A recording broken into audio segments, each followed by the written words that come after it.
Did you see that happening? I didn't. And, it's funny because I guess sort of in like that same breath, I became an American citizen 2 years ago. I think 2 years ago, 2, 3 years, maybe 3 years ago, coming up on 3 years ago. With that, I feel like there's like that big thread of Americana that I do think pro wrestling is very Americana, but NFL is especially Americana. Sure. So that was, for me, I've always been like, I don't have my football team. Who's my football team? I got to like sink my teeth into something. And when we lived in Las Vegas, the Raiders were coming in. I'm like, am I going to be a Raiders fan?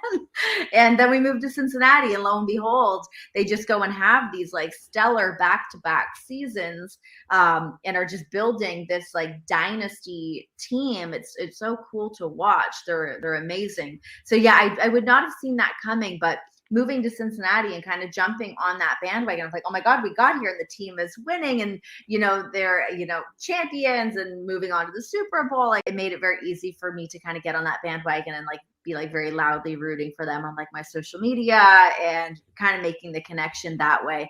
So yeah, when the opportunity came through that they wanted to expand what some of their content was, it just made perfect sense for me to jump in there and go and hang with some of the players and get a little behind the curtain peek at who these guys are, who they are under the helmet, behind the jersey.